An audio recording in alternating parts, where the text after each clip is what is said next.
The crowded nightclub pulsed with music and flashing lights as three men cornered what they thought was just another vulnerable young woman.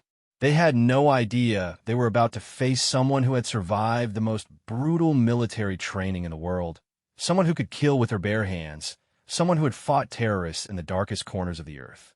In 60 seconds, their lives would change forever, and they would learn why you should never judge a book by its cover. This is the true story of Lieutenant Sarah Chun, one of the first female Navy SEALs, and the night that proved why respect isn't given, it's earned. What happened next will be caught on security cameras, shared millions of times across social media, and forever change how people viewed both bullies and the quiet strength that sometimes hides in plain sight. But to understand that night, we need to go back to where it all began, in the unforgiving waters of naval special warfare training, where Sarah Chun was about to rewrite history. Sarah Chun never planned to become a legend. Growing up in a small town in Oregon, she was the daughter of immigrant parents who ran a modest restaurant. Her father worked 16-hour days in the kitchen while her mother managed the front of house, both dreaming of giving their daughter opportunities they never had. Sarah was quiet, studious, and spent most of her time with books rather than people. She was the girl who helped elderly customers to their cars, who tutored struggling classmates for free, who never raised her voice or caused trouble. But beneath that gentle exterior burned something fierce. When Sarah was 12, she watched her parents being harassed by a group of teenagers who thought it was funny to mock their accents and throw food at their restaurant windows. She saw her father's shoulders slump, heard her mother's quiet tears that night. That was the moment Sarah Chun decided she would never be helpless, and she would never let anyone she cared about be helpless either.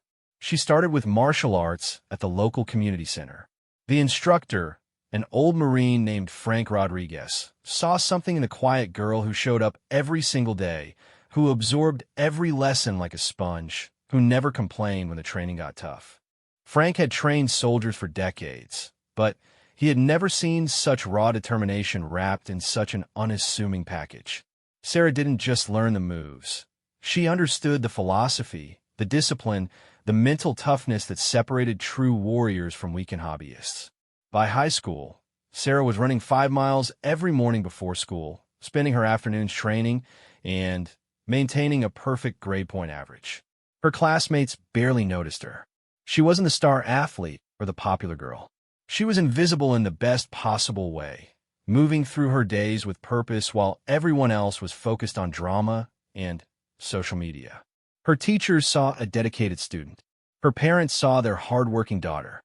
Nobody saw the warrior she was becoming. The decision to join the Navy came during her senior year.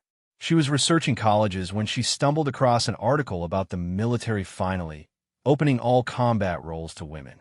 The piece mentioned Navy SEALs, and something clicked. Sarah spent the next 3 months reading everything she could find about naval special warfare. She learned about the physical demands, the mental challenges, the brotherhood forged in the crucible of the world's most demanding military training. Most importantly, she learned that in the entire history of the SEALs, no woman had ever completed the training. Her parents were devastated when she told them. Her father begged her to reconsider, to go to college, to become a doctor or engineer. Her mother cried for days, unable to understand why her brilliant daughter would choose such a dangerous path. But Sarah's mind was made up. She had found her purpose, and nothing would deter her from it. The recruiter was skeptical when the small Asian girl walked into his office talking about becoming a Navy SEAL. He tried to steer her toward other Navy jobs, safer positions that would still serve her country. Sarah listened politely, then asked again about the path to naval special warfare. Something in her eyes made him take her seriously. He laid out the requirements. She would need to excel in boot camp, then attend and complete basic underwater demolition/SEAL training, known as BUD/S, one of the most grueling military training programs in the world. The statistics were sobering. Roughly 80% of male candidates dropped out of BUD/S.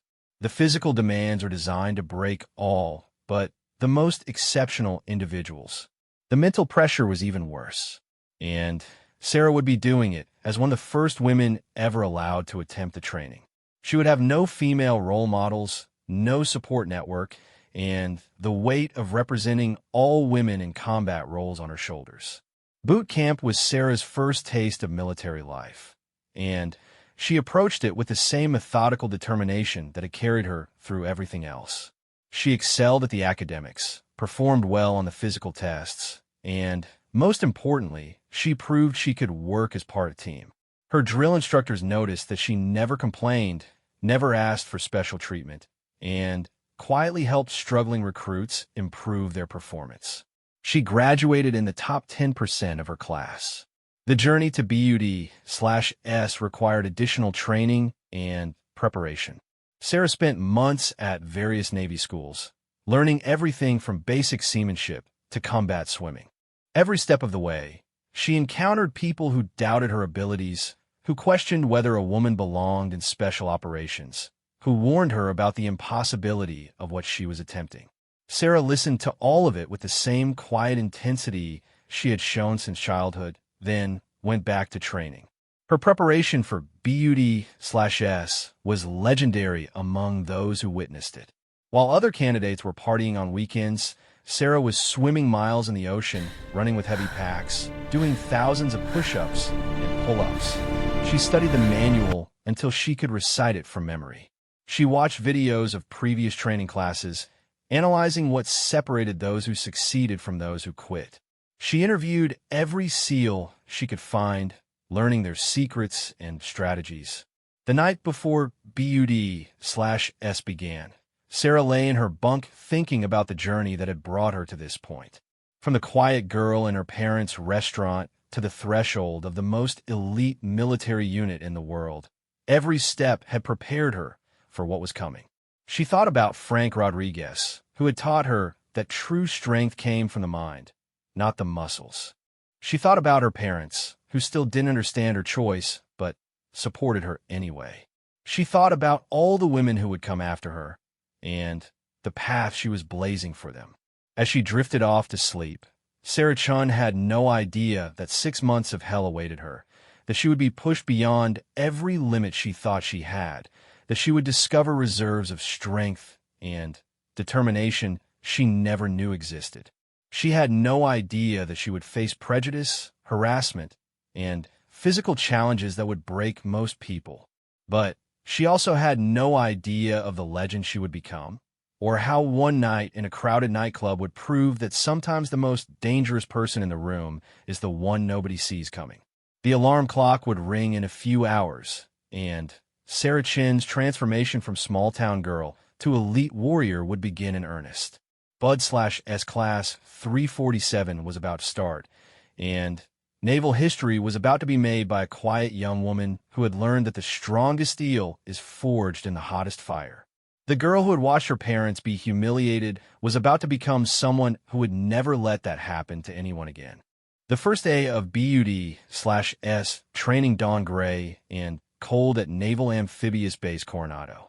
Sarah Chun stood among 47 other candidates, the only woman in a sea of determined faces.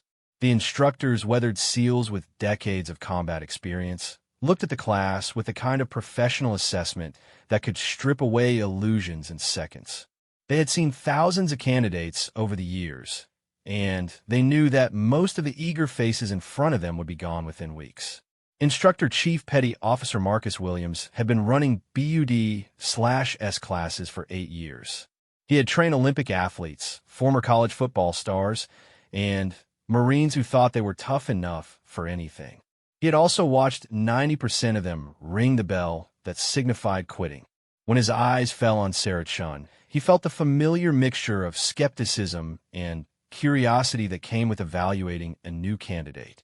She was smaller than everyone else, quieter than most, but there was something in her posture that suggested she understood exactly what she had signed up for. The first weeks of BUD/S were designed to weed out the weak and the unprepared. The physical training was relentless, with runs that seemed to go on forever, swimming sessions in the cold Pacific Ocean, and calisthenics that pushed every muscle to failure. Sarah found herself struggling with some of the exercises that came naturally to her larger male classmates. Pull-ups were particularly challenging, and she often found herself hanging from the bar longer than anyone else, her smaller frame working overtime to meet the minimum standards.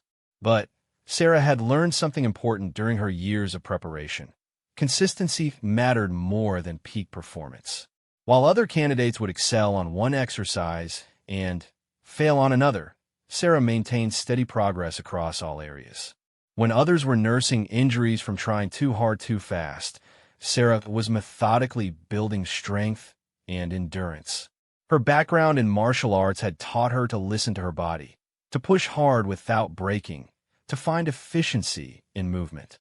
The pool sessions were where Sarah first began to surprise her instructors.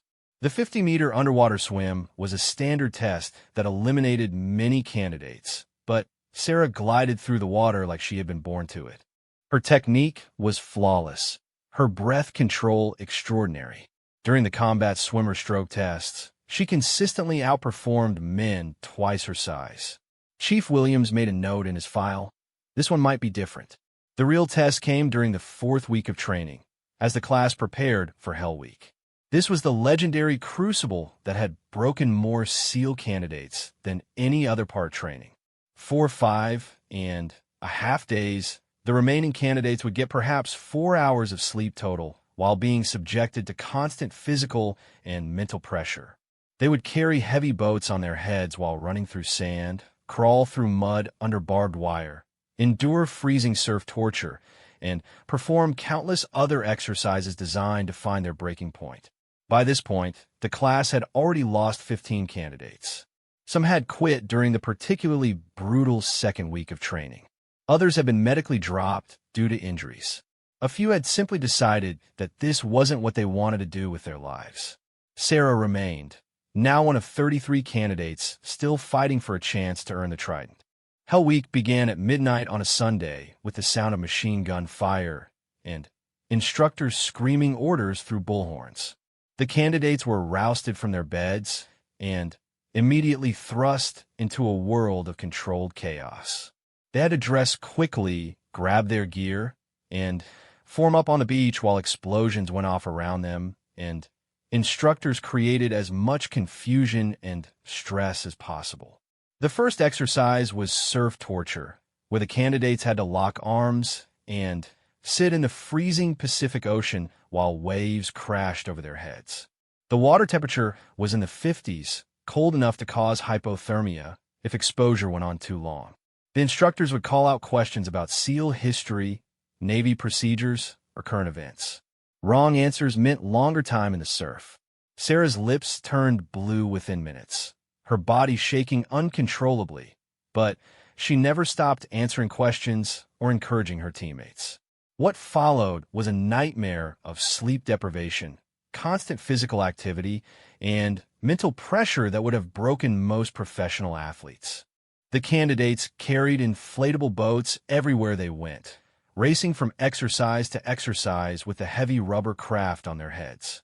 They did countless push-ups in the sand, crawled through obstacle courses, and performed boat races that went on for hours, all while running on virtually no sleep and eating only occasional meals.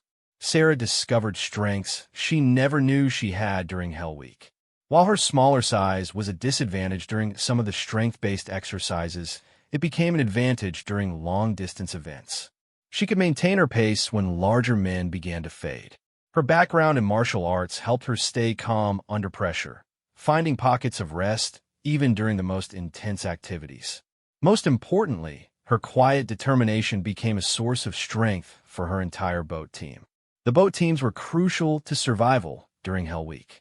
Each 7-man team had to work together to carry their boat, complete races, and support each other through the most difficult moments. Sarah's boat team initially consisted of 6 men who weren't sure what to make of their female teammate. Would she be able to carry her weight? Would she become a liability when things got tough? Those doubts evaporated during the first night of Hell Week. During one particularly brutal boat race, one of Sarah's teammates collapsed from exhaustion. Without hesitation, she took his place at the heaviest position on the boat, helping to carry both his weight and her own. When another teammate began to show signs of hypothermia during a cold water exercise, Sarah shared her body heat and kept him conscious until the medics could evaluate him. Her actions that week earned the respect of her teammates and the attention of the instructors. Chief Williams watched Sarah's performance during Hell Week with growing amazement. He had seen plenty of tough candidates over the years, but few who displayed such consistent mental toughness under extreme duress. She never complained, never asked for special treatment, and never showed the kind of emotional volatility that often surfaced when people were pushed to their absolute limits. When other candidates were arguing with each other or snapping under pressure, Sarah remained focused on the mission.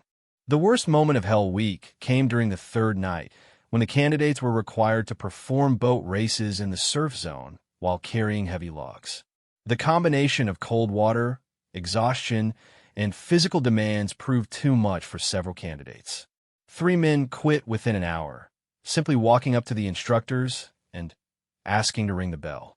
The remaining members of their boat teams had to redistribute the workload and continue with the exercise. Sarah's boat team was struggling. 2 of her teammates were showing signs of severe fatigue, and their times were suffering as a result. During a brief rest period, Sarah gathered her team together and gave them what many would later describe as one of the most inspiring pep talks they had ever heard. She reminded them that they had already come farther than most people ever would, that they were part of something bigger than themselves, and that quitting now would haunt them for the rest of their lives. Her words worked. The team found a second wind and began to improve their performance. They developed better techniques for carrying the boat, found ways to support their weakest members, and most importantly, they stopped thinking about how much time was left in Hell Week. They focused on the immediate task at hand, whether it was the next 100 yards of running or the next set of push-ups.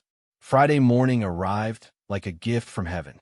The candidates had survived Hell Week, though their numbers had been reduced to just 21. Sarah Chun was among the survivors, and more than that, she had distinguished herself as one of the top performers in the class. Her instructors noted that she had never been the fastest or strongest candidate, but she had been among the most consistent and resilient. The celebration was brief. Hell Week was just one milestone in the long journey of BUD/S training. The candidates still had to complete land warfare training, where they would learn small unit tactics, weapons handling, and demolitions. They would then move on to dive phase, learning underwater operations that would test their swimming abilities and comfort in aquatic environments. Each phase would eliminate more candidates, and only the very best would ultimately earn their trident. Sarah approached the remaining training with the same methodical determination that had carried her through Hell Week. She excelled at the academic portions, studying late into the night to master everything from explosive calculations to maritime navigation. She struggled more with some of the strength-based requirements, but found ways to compensate through superior technique and mental preparation. The land warfare phase introduced Sarah to weapons systems she had only read about before. She learned to field strip and maintain assault rifles, machine guns, and pistols. She studied small unit tactics and practiced patrolling through different types of terrain. The demolitions training was particularly challenging, requiring precise calculations and absolute attention to detail. One mistake with explosives could be fatal, and the instructors stressed safety and precision above all else. During one memorable training exercise, Sarah's patrol was ambushed during a nighttime mission. The scenario was designed to test the candidates' ability to react under pressure, coordinate their response, and complete their mission despite enemy contact. Sarah found herself separated from her team during the initial chaos, but managed to navigate to the objective using only her compass and map. She completed her portion of the mission and provided covering fire for her teammates as they extracted. Her performance earned praise from instructors who had previously wondered if a woman could handle combat situations. The dive phase brought new challenges as candidates learned underwater demolitions, combat swimmer techniques, and maritime infiltration methods. Sarah's swimming background served her well here, and she quickly became one of the top performers in the water. She could stay underwater longer than most of her classmates and move through the water with an efficiency that impressed even the instructor divers. One particularly difficult exercise required candidates to swim underwater for extended distances while carrying heavy equipment. Several candidates struggled with the physical demands and the mental pressure of operating in an environment where a mistake could mean drowning. Sarah not only completed her own requirements, but helped a struggling teammate complete his swim when he began to panic underwater. As BUD/S training entered its final phases, Sarah reflected on the journey that had brought her to this point. She had been tested in ways she never could have imagined, pushed beyond limits she thought were absolute, and proven to herself and others that determination could overcome almost any obstacle. The quiet girl from the restaurant had been forged into something new, something harder and more capable than she had ever dreamed possible. The final graduation ceremony was still weeks away, but Sarah Chun was beginning to understand that she was not just becoming a Navy SEAL. She was becoming a symbol of possibility for every woman who had been told she wasn't strong enough, tough enough, or capable enough to achieve her dreams. The responsibility was enormous, but so was the opportunity to prove that courage and determination knew no gender. Little did she know that all this training, all this sacrifice and growth was preparing her for a moment that would come years later in a crowded nightclub, when three men would make the fatal mistake of judging her by her appearance rather than her capabilities. The warrior being forged in the crucible of BUD/S training would one day remind the world that heroes come in all forms, and the most dangerous people are often the ones you least expect. Graduation day from BUD/S training arrived with all the ceremony and significance that such a momentous occasion deserved. Of the 48 candidates who had started the program, only 17 remained to receive their certificates. Sarah Chun stood among them, smaller than her classmates, but equal in every way that mattered. She had survived 6 months of the most grueling military training in the world, and in doing so, had made history as one of the first women to complete Navy SEAL training. The ceremony took place on the beach at Naval Amphibious Base Coronado, the same stretch of sand where Sarah had endured countless hours of surf torture, boat races, and physical training that had pushed her beyond every limit she thought she had. Her parents had flown in from Oregon for the ceremony, still not entirely understanding what their daughter had accomplished, but proud beyond words. Her father, who had spent years working 16-hour days in the restaurant kitchen, looked at his daughter in her dress uniform and saw someone who had achieved something he never could have imagined. But graduating from BUD/S was only the beginning. Sarah and her classmates still had to complete SEAL qualification training, an additional 6 months of specialized instruction that would teach them the advanced skills they would need as members of Navy Special Operations teams. This training would cover everything from advanced weapons systems to foreign languages, from medical training to intelligence gathering techniques. Sarah approached SQT with the same methodical determination that had carried her through BUD/S, but she now had something else, the confidence that came from proving she belonged. Her instructors no longer questioned whether she could handle the physical demands or perform under pressure. They had seen her excel during some of the most challenging training scenarios in the military, and they treated her as they would any other promising SEAL candidate. The advanced weapons training introduced Sarah to equipment she would use during actual combat operations. She learned to operate everything from sniper rifles to grenade launchers, becoming proficient with weapons systems from around the world. Her small stature, which had been a disadvantage during some of the strength-based exercises in BUD/S, proved to be an asset when it came to precision shooting. She could maintain stability for longer periods and had the patience required for long-range marksmanship. During one memorable training exercise, Sarah was tasked with providing sniper support for a simulated hostage rescue mission. The scenario required her to maintain position for 8 hours while monitoring enemy movement through her scope, then take multiple precision shots in rapid succession when the assault team moved in. Her performance was flawless, with every shot hitting its mark, and the mission completed without any simulated casualties among the hostages or assault team. The medical training phase of SQT was particularly intensive, as SEALs were expected to serve as medics for their teams during operations. Sarah learned everything from basic first aid to advanced trauma surgery, practicing on cadavers and live tissue to develop the skills she might need to save a teammate's life in combat. Her steady hands and ability to remain calm under pressure made her a natural at medical procedures, and her instructors noted that she would likely become a valuable team medic. The intelligence and reconnaissance training opened up new worlds for Sarah as she learned the subtle arts of surveillance, information gathering, and covert operations. She studied foreign cultures and languages, developed cover identities, and practiced blending into civilian populations. Her unassuming appearance, which had made her invisible in high school, became a valuable asset in intelligence work. She could move through crowds without drawing attention, observe targets without being noticed, and gather information in situations where a larger, more obviously military person would stand out. One training exercise required Sarah to spend a week in a simulated foreign city, gathering intelligence on a terrorist cell while maintaining her cover as a college student.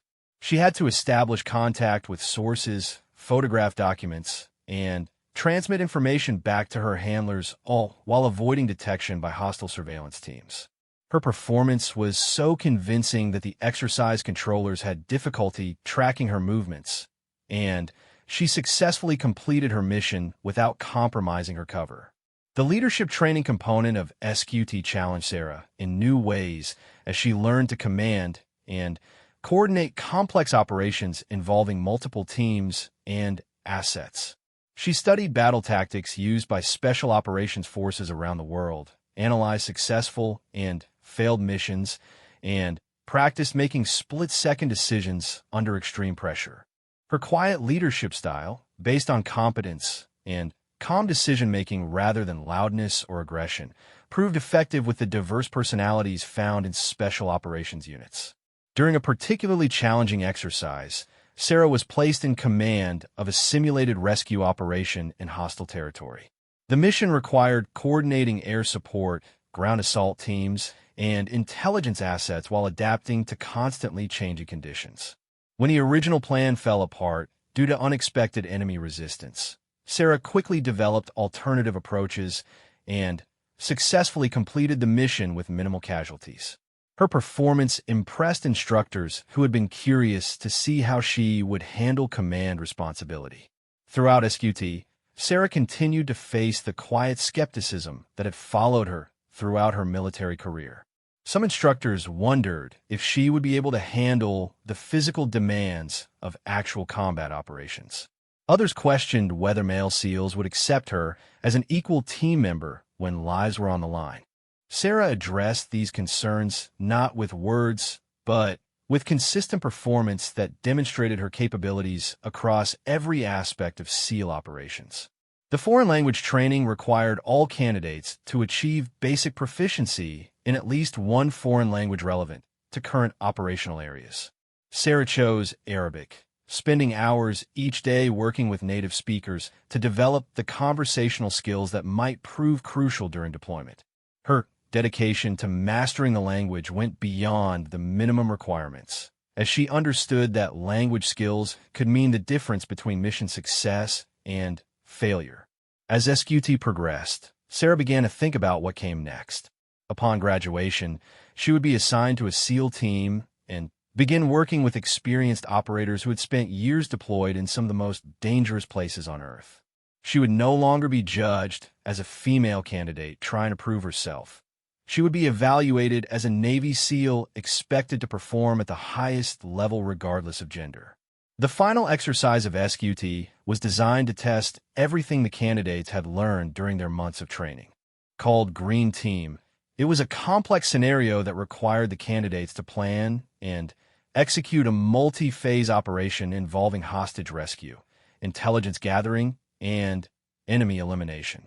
The exercise took place over several days and included realistic stressors such as sleep deprivation, equipment failures, and changing mission parameters. Sarah's role in the exercise was as a team leader responsible for coordinating the intelligence gathering phase of the operation. She had to infiltrate an enemy compound, photograph sensitive documents, identify key personnel, and transmit the information to assault teams waiting to begin their own phase of the mission. The operation required her to spend 2 days maintaining surveillance while avoiding enemy patrols, then execute a precision entry and exit without alerting the defenders. The mission went perfectly until an unexpected complication arose. One of the assault team members was wounded during their phase of the operation and required immediate medical attention. Sarah made the decision to abandon her exit route and move to assist the wounded SEAL, using the medical training she had received to stabilize him until additional support could arrive. Her quick thinking and willingness to take risks to help a teammate earned the respect of instructors and fellow candidates alike. Graduation from SQT was a more subdued affair than the BUD/S ceremony, but it carried even greater significance. Sarah Chun was now officially a Navy SEAL, qualified to serve on any SEAL team and participate in the full range of special operations missions. She received her Trident pin, the symbol that would identify her as a member of one of the most elite military units in the world. The assignment process for new SEALs was typically based on the needs of the Navy and the skills of the individual operator. Sarah's language abilities, medical training, and demonstrated leadership skills made her an attractive candidate for teams focused on counterterrorism operations in the Middle East. After a brief leave period to visit her family, she would report to SEAL Team 6 on the East Coast to begin her first operational deployment. The night before leaving California, Sarah stood on the beach at Coronado, where her journey had begun more than a year earlier.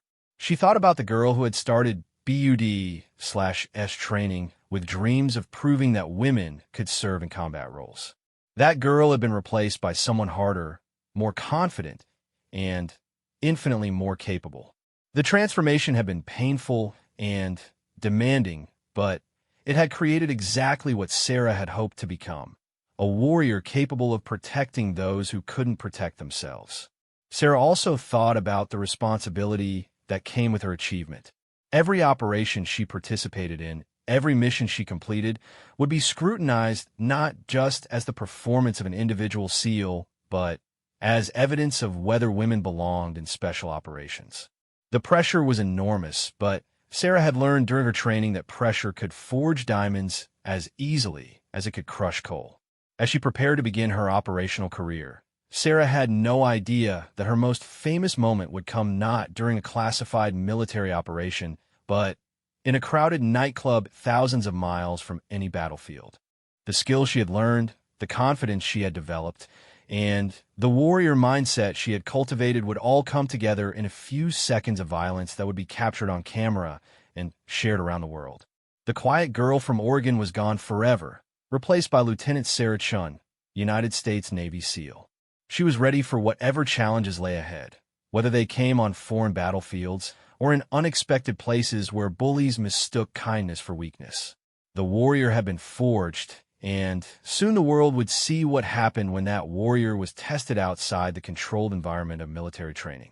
Her first deployment would take her to some of the most dangerous places on Earth, but the lessons learned there would prepare her for a different kind of battle entirely, one that would be fought not with weapons and tactics, but with the simple demonstration that courage and skill could overcome size and aggression.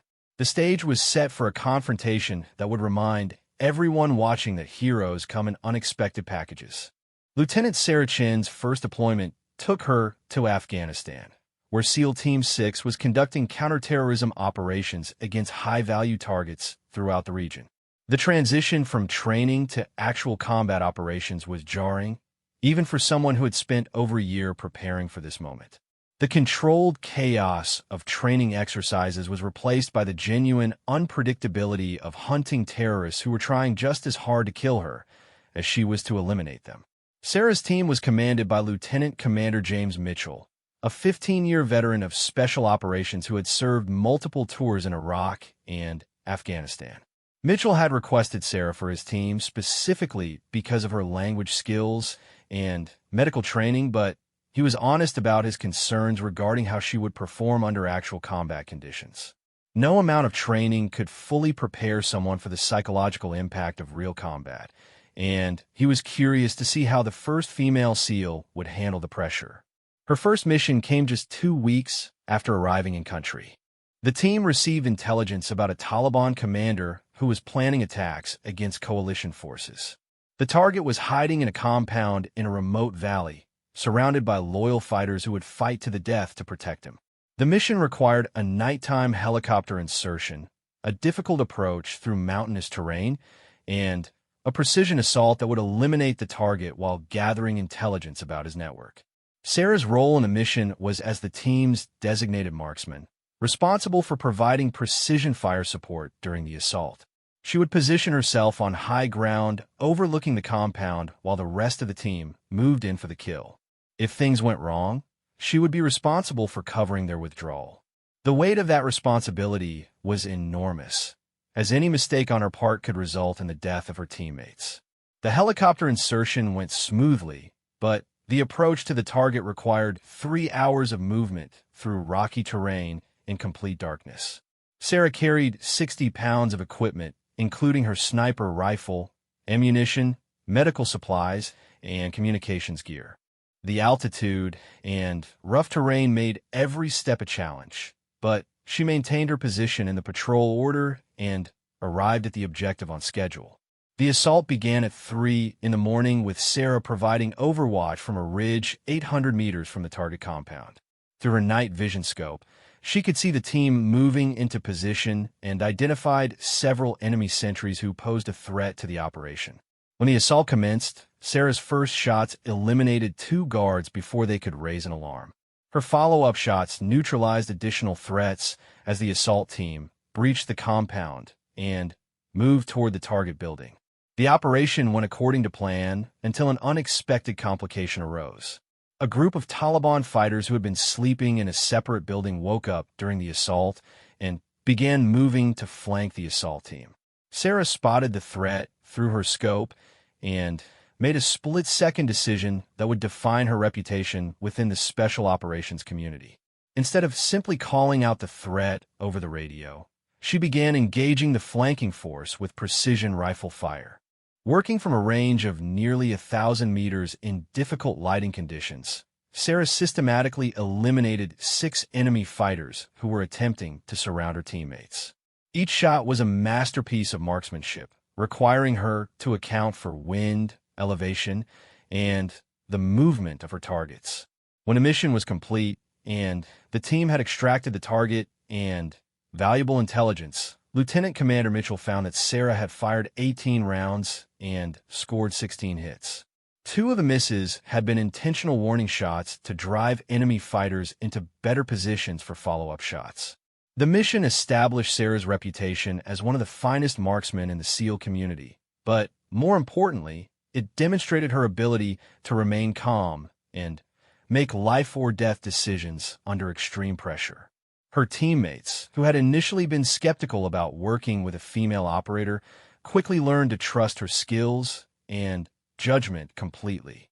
She had proven herself in the most definitive way possible, by helping bring everyone home alive. Over the following months, Sarah participated in dozens of operations ranging from direct action missions against terrorist leaders to intelligence-gathering operations in dangerous urban environments. Her language skills proved invaluable during missions that required interaction with local populations, and her medical training saved the lives of both teammates and civilians during several operations. She became known for her ability to remain calm under pressure and for the precision of her shooting skills. One particularly memorable operation required Sarah to spend a week undercover in a Pakistani city, gathering intelligence about a terrorist network that was planning attacks against American forces. Disguised as a college student researching local culture, she was able to identify key members of the terrorist cell and photograph documents that led to the arrest of over 30 individuals. The operation required her to maintain her cover while being followed by hostile surveillance teams, and her performance was so convincing that even experienced intelligence officers had difficulty tracking her movements. Another mission tested Sarah's medical skills when a teammate was severely wounded during a firefight with insurgents. Working under enemy fire, she performed emergency surgery in a bombed-out building to stop internal bleeding that would have killed her colleague within minutes. She then coordinated his evacuation while continuing to engage enemy forces, demonstrating the kind of multitasking ability that separated elite operators from conventional soldiers. After 18 months of deployment, Sarah had participated in over 60 combat operations and had been decorated for her performance on multiple occasions. She had killed enemy fighters, saved the lives of civilians and teammates, and gathered intelligence that prevented numerous attacks against coalition forces. More importantly, she had proven beyond any doubt that gender was irrelevant when it came to performing at the highest levels of military operations. The transition back to civilian life during leave periods was always difficult for special operations personnel, and Sarah faced unique challenges as one of the first female SEALs. The media attention surrounding her service was intense, with reporters constantly seeking interviews about her experiences and her thoughts on women in combat roles. Sarah preferred to avoid the spotlight, but she understood the importance of her role as a symbol for women throughout the military. During one leave period, Sarah returned to her hometown in Oregon to visit her parents. The restaurant they had struggled to keep open during her childhood had become successful, partly due to the publicity surrounding their daughter's military service. The quiet girl who had watched her parents being harassed by teenagers had become a national hero, and the irony was not lost on any of them. Her father, who had once begged her not to join the military, now showed her pictures to every customer who would listen. Her mother, who had cried when Sarah first told her about wanting to become a Navy SEAL, now understood that her daughter had found her calling in life. They were proud, but worried, knowing that each deployment brought new dangers and that their daughter's job involved risking her life to protect others. Sarah also maintained contact with Frank Rodriguez, the Marine who had first taught her martial arts at the community center. Frank had followed her career with pride, and he often reminded her that the most important battles were not always fought on foreign battlefields. He told her that true warriors were made not just by their ability to fight, but by their willingness to stand up for those who couldn't protect themselves, regardless of where or when that need arose. As her operational career progressed, Sarah began to think about her future beyond active duty service.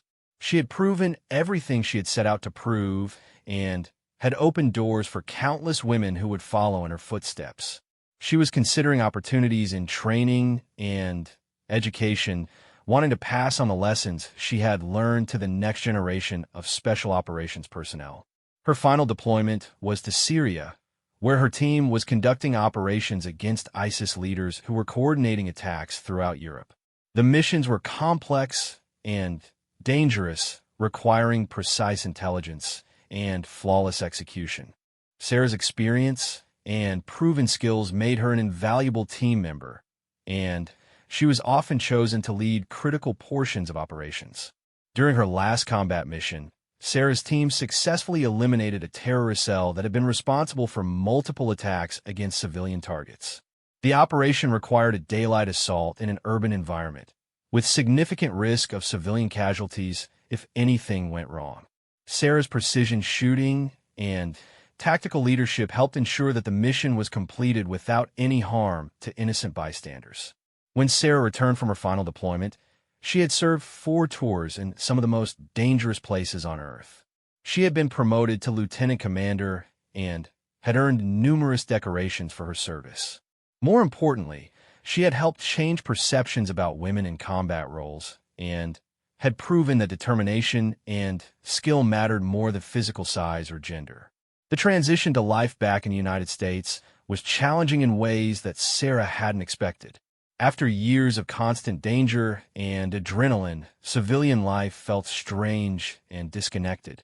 She struggled with the normal frustrations that seemed trivial compared to life in death decisions she had been making just weeks earlier. Many veterans experienced similar challenges, but Sarah's high profile made it difficult for her to seek help or even acknowledge her struggles publicly. She decided to take some time off before making decisions about her future career.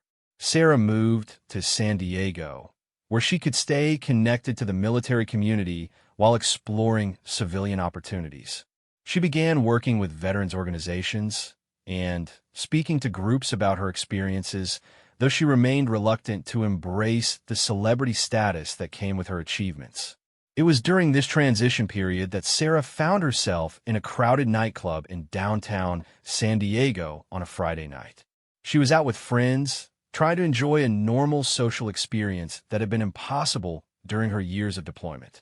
She was dressed casually in jeans and a simple top, looking like any other young woman enjoying a night out with friends. Nobody in the crowded club could have imagined that the small, quiet woman sitting at a corner table was one of the most lethal individuals in the building.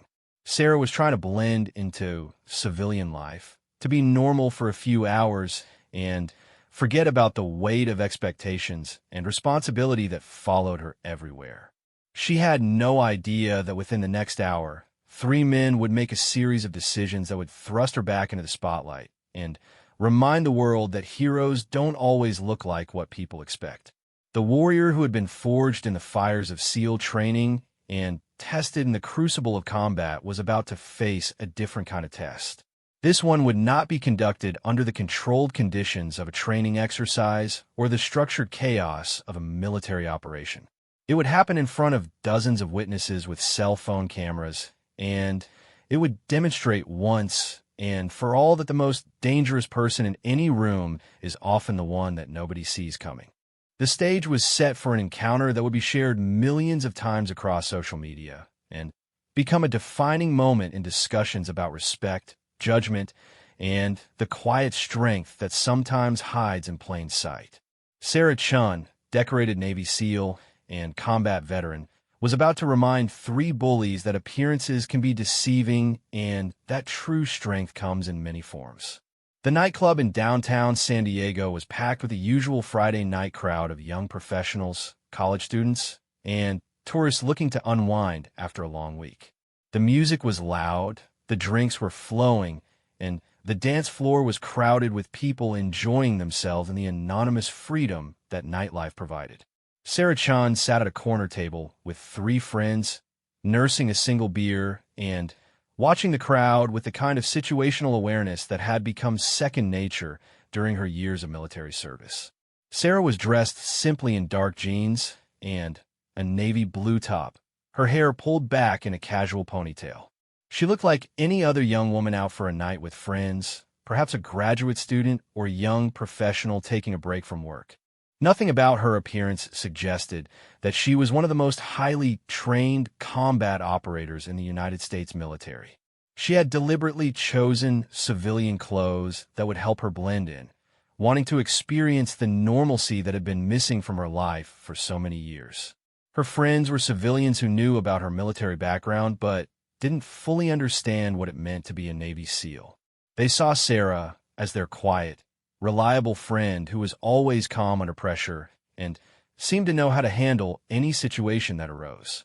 They had invited her out specifically because they thought she needed to relax and have fun after her recent return from deployment, not knowing that being in crowds actually required more mental energy for Sarah than the combat operations she had left behind.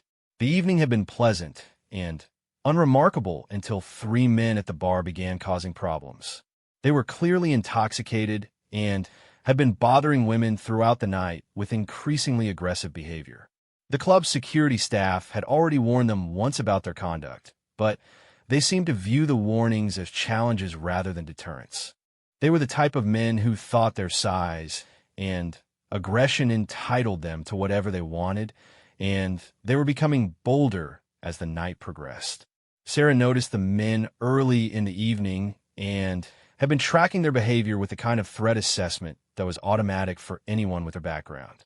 She saw them corner a young college student near the bathroom and watched as the girl's discomfort became obvious to everyone except the men harassing her. When the girl finally, escaped their attention and hurried back to her friends, Sarah made a mental note to keep an eye on the situation. The three men were imposing physical specimens. The largest stood about 6 feet 4 inches tall and probably weighed close to 250 pounds. His companions were slightly smaller, but still significantly larger than most people in the club. They moved with the kind of swagger that came from years of using their size to intimidate others, and they clearly enjoyed the fear they could inspire in people who couldn't defend themselves. Around midnight, the situation escalated. The three men had been denied service at the bar due to their level of intoxication and were becoming increasingly belligerent with the staff. When a female bartender tried to explain the establishment's policy about overserving customers, the largest man grabbed her wrist and made comments about what he would like to do with her after her shift ended. The bartender managed to free herself and called for security, but the men laughed off the intervention and continued their aggressive behavior. Sarah watched this interaction with growing concern. Her friends were engaged in their own conversation and hadn't noticed what was happening at the bar, but Sarah's training made it impossible for her to ignore threatening behavior. She had spent years learning to identify and neutralize threats before they could harm innocent people, and everything about these three men screamed danger to her professional instincts. The breaking point came when the men decided to leave the bar area and spotted Sarah's table in the corner. Perhaps it was her obvious efforts to avoid attention that drew their interest, or maybe they were simply looking for easier targets after being confronted by security. Whatever their motivation, they began walking toward Sarah's table with the kind of predatory focus that she had seen in combat zones. Sarah's friends noticed the approaching men and became uncomfortable, but they assumed it was just another case of drunk guys trying to hit on women at a nightclub. They didn't understand that Sarah was reading body language, positioning, and intent in ways that went far beyond normal social interactions. She could see that these men weren't just looking for conversation or even the typical unwanted attention that women often faced in bars. They were looking for victims. The largest man reached the table first and immediately invaded Sarah's personal space, leaning over her in a way that was clearly meant to intimidate. His breath reeked of alcohol as he demanded that she and her friends come dance with him and his buddies. When Sarah politely declined and suggested that he return to his own group, the man's demeanor changed from fake friendliness to open aggression. What happened next unfolded in slow motion for Sarah, her combat-trained mind processing threats and responses with the speed and clarity that had kept her alive in firefights against terrorists. The man reached down and grabbed her arm, trying to pull her out of her chair, while making crude comments about what would happen if she didn't cooperate. His grip was tight enough to leave bruises, and his intent was clearly to physically force her to comply with his demands. Sarah's first response was to try de-escalation, speaking calmly and firmly while attempting to free her arm without causing a scene. She had no desire to hurt anyone or to draw the kind of attention that would inevitably come if her identity became known. She simply wanted these men to leave her and her friends alone so they could continue their evening in peace. But the men interpreted her calm response as weakness and fear. The second man joined the confrontation, positioning himself to block Sarah's exit from the table while making his own threatening comments. The third man began intimidating Sarah's friends, clearly intending to separate them from each other. It was a coordinated effort that spoke to experience in victimizing people, and Sarah realized that this was not their first time using these tactics. When Sarah continued to refuse their demands politely, the largest man lost patience entirely. In a move that would be captured by multiple cell phone cameras and shared millions of times across social media, he grabbed Sarah by both shoulders and slammed her against the wall behind her table. The impact was hard enough to knock over drinks and draw the attention of everyone in the immediate area. For Sarah, the moment her back hit the wall was the moment that changed everything. Years of training and combat experience kicked in automatically as her mind shifted from civilian mode to warrior mode in the space of a heartbeat. The small woman who had been trying to avoid confrontation was instantly replaced by a Navy SEAL who had been trained to neutralize threats with maximum efficiency and minimum collateral damage. The man who had slammed her against the wall was still holding her shoulders when Sarah's response began. Her first movement was a precise strike to his solar plexus that temporarily paralyzed his diaphragm and left him unable to breathe. As he doubled over in shock and pain, Sarah followed up with a knee to his face that broke his nose and sent him stumbling backward into his companions. The second man tried to grab Sarah from behind, but she was already moving.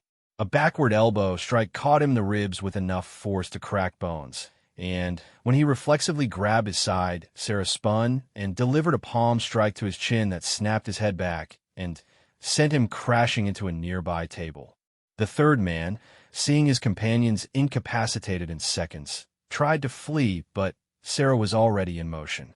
She caught him before he had taken 3 steps, using a leg sweep to bring him to the ground, and following up with a submission hold that left him gasping for air and completely immobilized. The entire confrontation lasted less than 30 seconds. 3 large men who had been terrorizing people throughout the evening were now on the floor, variously unconscious, immobilized, or too injured to continue fighting. Sarah stood over them breathing calmly, her posture relaxed but ready for further action if any of them decided to continue the confrontation. The nightclub had gone completely silent except for the music still playing over the sound system. Dozens of people stood with their phones out, having captured at least part of the confrontation on video. Security guards who had been rushing toward the disturbance stopped in their tracks, unsure of what they were seeing or how to respond to it. Sarah looked around the crowd of stunned faces and realized that her carefully maintained civilian anonymity was over. People were already posting videos to social media with captions that ranged from amazed to incredulous. Within hours, the footage would be viral, and within days, her identity would be revealed as news outlets picked up the story of the small woman who had single-handedly defeated 3 large attackers. The police arrived within minutes, called by club security who were trying to restore order to the chaotic scene.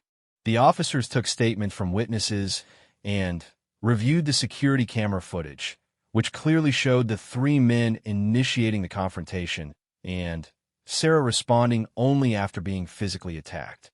The evidence was overwhelming that she had acted in self-defense, and no charges were filed against her. The 3 attackers were arrested for assault and battery, public intoxication, and harassment. Their injuries required treatment at the hospital, but all 3 recovered fully from their encounter with Sarah. More importantly, their arrest led to investigations that revealed a pattern of similar behavior at other establishments throughout the city. Sarah gave her statement to police and then tried to leave quietly with her friends, but the damage to her privacy had already been done. Videos of the confrontation were being shared across every social media platform, with viewers expressing amazement at the dramatic reversal they had witnessed. Comments ranged from celebration of justice being served to speculation about Sarah's background and training. By the next morning, investigative reporters had identified Sarah as a decorated Navy SEAL and combat veteran. The story exploded across national news outlets, with headlines focusing on the dramatic confrontation between the small female veteran and 3 large attackers. The videos were played repeatedly on television news programs, often in slow motion to highlight the precision and efficiency of Sarah's response. Sarah found herself thrust back into the spotlight she had been trying to avoid, but this time the attention came with an important message. The story became a touchstone for discussions about judging people by their appearance, the capabilities of women in combat roles, and the quiet strength that often exists in unexpected places. Military veterans praised her restraint and precision, noting that she had used exactly the amount of force necessary to neutralize the threat without causing permanent injury. The 3 men became symbols of toxic masculinity and bullying behavior, their humiliation serving as a warning to others who might think that size and aggression were substitutes for respect and decency. The contrast between their crude behavior and Sarah's measured response highlighted the difference between genuine strength and mere physical intimidation. Sarah eventually agreed to limited media interviews, using the attention to advocate for veterans' issues and women's rights. She spoke about the importance of training, discipline, and mental preparation in overcoming physical disadvantages. Most importantly, she emphasized that true strength came from protecting those who couldn't protect themselves, not from picking on people who seemed vulnerable. The nightclub incident became one of the most shared videos in social media history, viewed hundreds of millions of times across different platforms. It inspired countless memes, discussion threads, and educational content about military training and women's capabilities. More significantly, it became a cultural moment that challenged stereotypes and reminded people that heroism comes in many forms. Years later, Sarah reflected on that night as a turning point in her life. The confrontation itself had been brief and relatively minor compared to the combat operations she had conducted, but its impact was far greater than anything she had done in uniform. It became a symbol of possibility for women everywhere, and a reminder that the most dangerous people are often the ones you least expect. The three men who had made the fatal mistake of judging Sarah by her appearance learned a lesson that would stay with them for the rest of their lives. They had encountered someone who looked like an easy target, but turned out to be one of the most highly trained warriors on the planet. Their humiliation became a warning to bullies everywhere that appearances can be deceiving and that true strength isn't always visible on the surface. Sarah Chun had spent years proving that she belonged among the world's elite warriors. In 30 seconds in a crowded nightclub, she reminded the world why underestimating quiet strength is always a mistake. The girl who had watched her parents be humiliated had become a woman who would never let that happen to anyone again. And her story continues to inspire people who face their own battles against those who mistake kindness for weakness.